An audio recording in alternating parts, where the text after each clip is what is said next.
Well, I thought I'd fill you in this morning on what it's like to. Actually, I'm about to leave in a few minutes to go and try and finish up getting my driver's license. This has been quite an effort.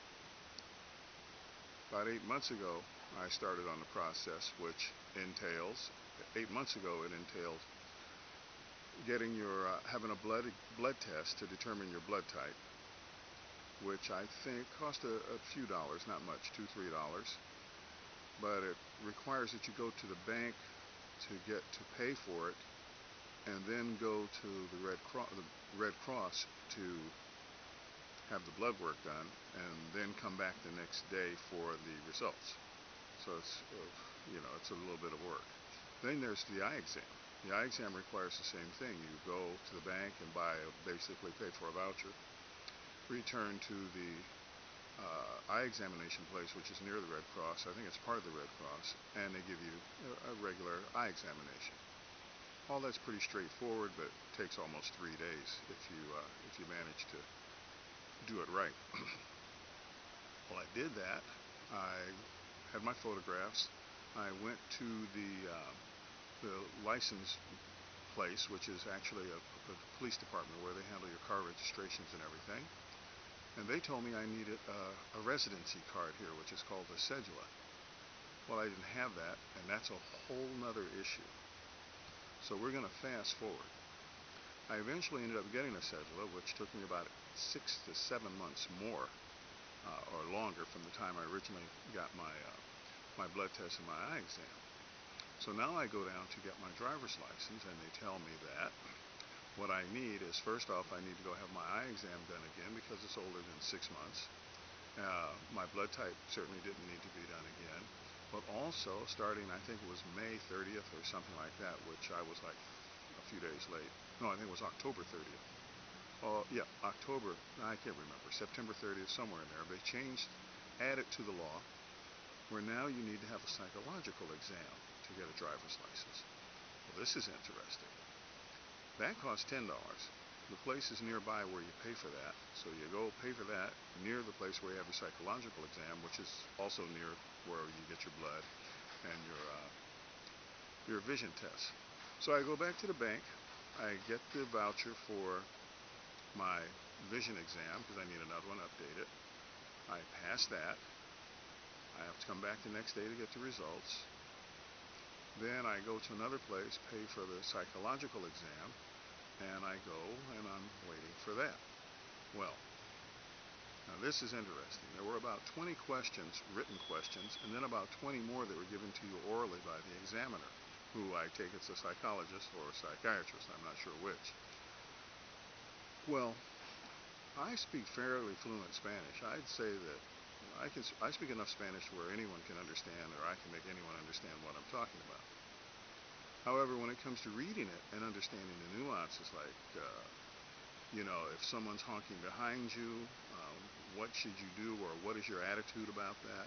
If someone cuts you off, these types of questions were a little tricky for me to read and understand. So I had a friend of mine with me who was basically interpreting the questions for me, or explaining to me. I was reading the questions. I could read them, but I didn't understand them. So anyway, you can take an interpreter or a translator.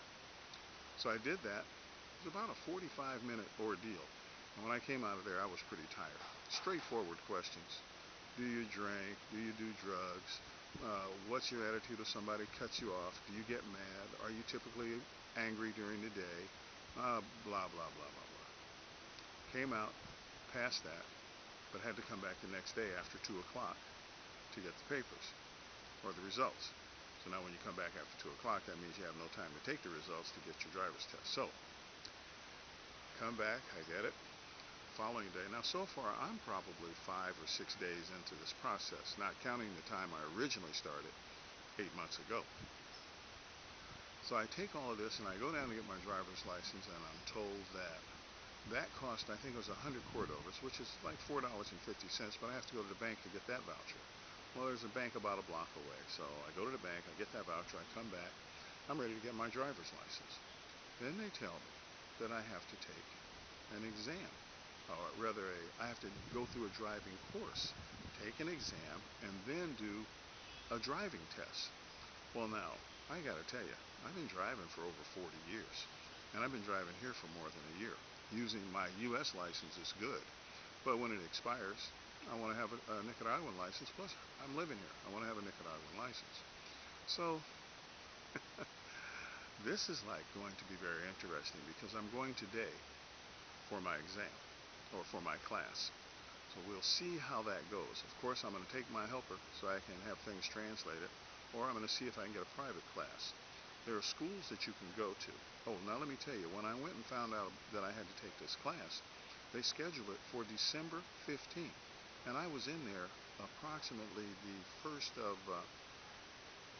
I was in there the last week of October, or the second week in October, and they scheduled this test this course for December 15th. Then once you take the course, apparently still you have to do the exam, the driving test, and then it's another couple of weeks before you can get your license. So, all in all, that's sort of the license ordeal. I'll bring you up to speed. I'll let you know what happens at this exam. There are schools you can go to which would get you through all of this. They run approximately $75, which I may do. The class that I'm taking is free. I asked why would I have to take a class. I've been driving forever. I've taken classes, etc., etc. And they told me because it's my first time getting a license in Nicaragua. So, okay. Also, for a motorcycle license, you can get a motorcycle license right along with your original driver's license, but you're only allowed to operate a motorcycle up to 125 cc's. If you want to drive a motorcycle larger than 125 cc's, you have to have had your license for 3 years before they allow that. And I got to tell you, I wanted a motorcycle when I first came here because I have a motorcycle in the States. But after seeing how the driving goes here and the accidents that happen, there is no way I would drive a motorcycle here in the city. If I were out in the country, up in the mountains somewhere, perfect. Small village, no problem. But there is no way I would drive a motorcycle in Managua, period. And I recommend that no one drive one in Managua. I also recommend if you want your license, get started early and maybe go to the school. I don't know.